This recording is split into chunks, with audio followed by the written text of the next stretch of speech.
এই সমস্ত কনজাংশনগুলো ব্যবহার করতে হবে। আর একটা আছে দেখো অল্টারনেটিভ কনজাংশন। অল্টারনেটিভ এখানেও দুটো বা তার বেশি স্টেটমেন্টের মধ্যে একটা চয়েস থাকবে, একটা পছন্দ করবে, একটা বেছে নেওয়ার বিষয় থাকবে। হ্যাঁ, তাহলে alternative conjunctions are used to make a single sentence by adding two or more statements in which a choice is expressed। তাহলে যে দুটো বা তার বেশি স্টেটমেন্টে তোমার একটা চয়েস করার মতো ভাব বিষয় থাকবে, বেছে নেওয়ার মতো মানে বিষয় থাকবে, সেই ধরনের স্টেটমেন্টগুলিকে অ্যাড করার সময় এই অল্টারনেটিভ কনজাংশন ইউজ করব। আর লাস্ট দেখো ইলেটিভ কনজাংশনস। ইলেটিভ কনজাংশনস তার আগে অল্টারনেটিভ কনজাংশনগুলো কি কি? ওয়ার আছে, either dot dot or, neither dot dot nor, আবার এরকম ব্যবহার করতে হয়। আইদারও হয়তো শুধু ব্যবহার হয়, তাহলে ওয়ার, আইদার, নাইদার। আইদার লিখলে একটা ওয়ার চলে আসে, নাইদার লিখলে একটা নর চলে আসে। তাহলে এইগুলো হচ্ছে অল্টারনেটিভ। আর রিলেটিভ কনজাংশনস হচ্ছে যখন দুটো বা তার বেশি স্টেটমেন্ট এটা তোমার কোয়াজিফেক্ট রিলেশনশিপ থাকবে, কার্যকারণ সম্পর্ক থাকবে দুটো স্টেটমেন্টের মধ্যে, কোয়াজিফেক্ট রিলেশনশিপ। হ্যাঁ, তখন তোমার এই রিলেটিভ কনজাংশন ব্যবহার করতে হবে। রিলেটিভ কনজাংশন হচ্ছে দেয়ার ফর আছে, শো আছে, অ্যাজ আছে, ঠিক আছে? এইগুলো হচ্ছে রিলেটিভ কনজাংশন। এবার আবার এক্সাম্পল সহ আলোচনা করব, তাহলে আরো ক্লিয়ার হয়ে যাবে।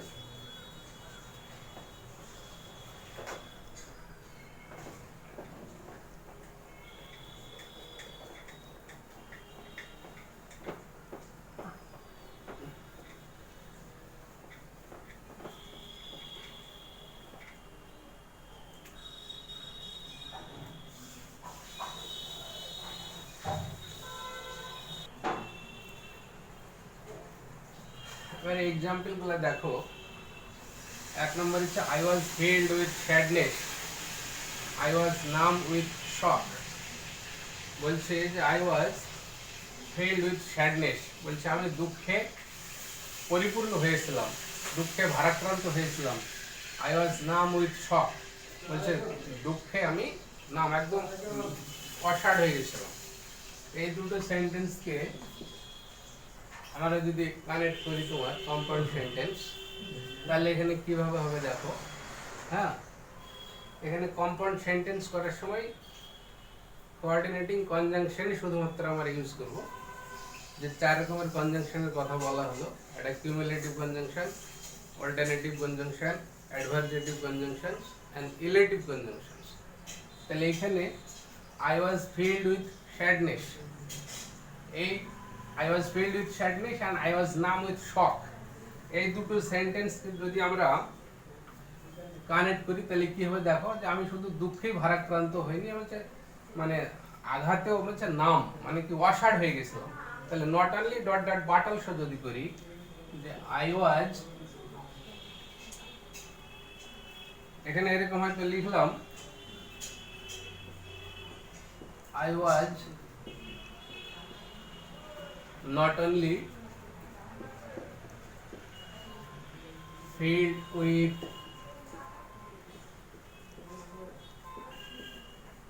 sadness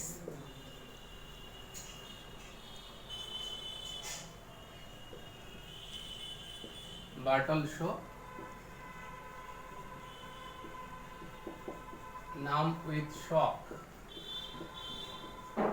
তাহলে এটা একটা সিঙ্গেল সেন্টেন্স হলো, I was not only filled with sadness but also numb with shock। এটা কম্পাউন্ড সেন্টেন্স হলো, not only dot dot but also একটা কিউমুলেটিভ কনজাংশন। দ্বিতীয় সেন্টেন্স দেখো, we heard of Bapu's death, বলছে আমরা বাপুর মৃত্যুর সংবাদ শুনেছিলাম। We could not accept the fact, বলছে এই ফ্যাক্টটাকে আমরা মেনে নিতে পারিনি। হ্যাঁ,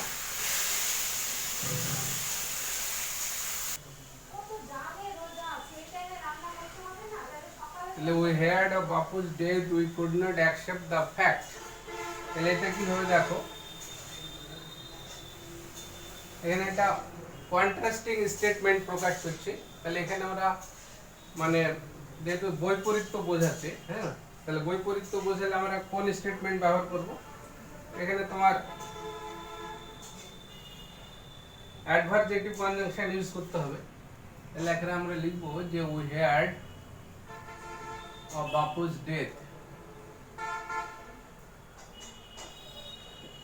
উই হ্যাড অফ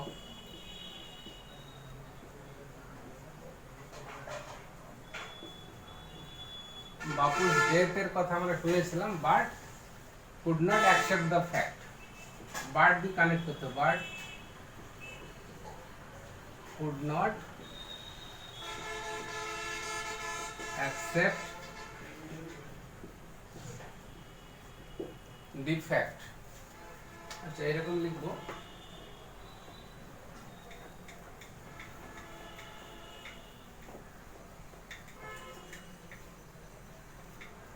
আর একটা সেন্টেন্স দেখো, they did not make a sound, তারা কোনো সাউন্ড করেনি। দে ডিড নট স্টির, তারা নড়াচড়া করেনি। হ্যাঁ, তাহলে সাউন্ডও করেনি না, মানে নড়াচড়াও করেনি, দুটোর কোনোটাই করেনি। তাহলে দুটোর মধ্যে কোনোটাও না বোঝাতে নাইদার ব্যবহার করতে হয়। তাহলে এই সেন্টেন্সটা আমরা লিখবো, নাইদার নাইদার দে, নাইদার লিখলে প্রথমে মানে অক্সিলিয়ারি ভার্বটা লিখতে হয়। নাইদার ডিড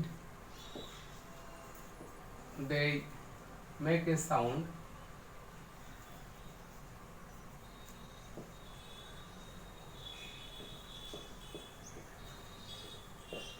nor stir, এখানে nor did they stir। এখানে একটা জিনিস মাথায় রাখতে হবে যে এই যে মানে কোরিলেটিভ বলা হয় এখানে, এই যে নাইদার ডট ডট নর, এই নাইদার ডট ডট নর এগুলোকে কোরিলেটিভ বলে। এই ডট ডট এখানে কিছু লিখতে হবে। এখানে যে বিষয়টা মাথায় রাখতে হবে, নাইদারের পরে যে পার্টস অফ স্পিচ বসবে, নরের পরেও সেই পার্টস অফ স্পিচ বসবে। এখানে সেন্টেন্সটা দেখো, নাইদার প্রথমে লিখেছে, নাইদার পরে did, auxiliary verb, subject, main verb, object বসেছে। Neither did they make a sound, nor did they stir, nor did they stir. তাহলে একই রকম পার্টস অফ স্পিচ বসেছে। তাহলে এটা তোমার কম্পাউন্ড সেন্টেন্স হলো। আর একটা এক্সাম্পল দিচ্ছি,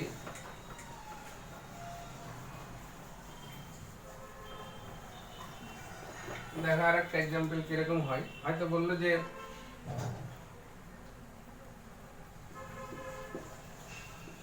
সোনালি can not write poetry, can not write poetry, এটা 4 নম্বর বাক্য। she keeps on trying, she keeps on trying। এই দুটো বাক্যকে আমরা যদি কম্পাউন্ড করি, তাহলে এখানে কি, সোনালি ক্যান নট রাইট পোয়েট্রি, কবিতা লিখতে পারে না।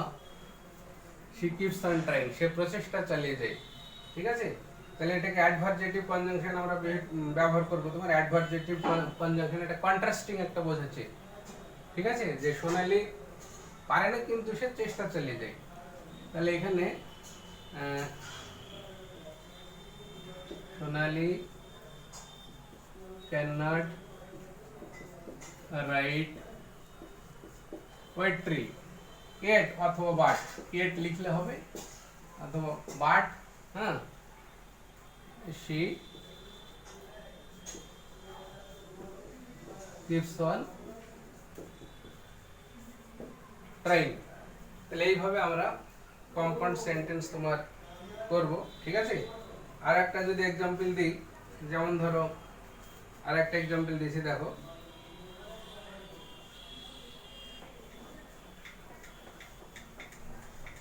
এখানে হয়তো বলা হলো, এখানে এক্সাম্পল দেওয়া আছে একটা, the old man is unwell, 5 number, the old man is unwell, বৃদ্ধ লোকটি অসুস্থ, unwell. He can not go out, he can not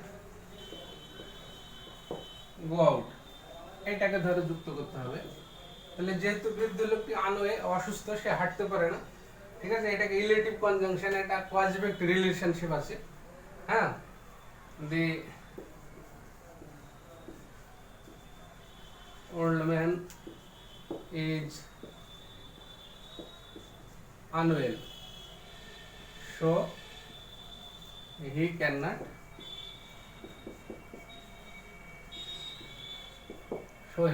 go out.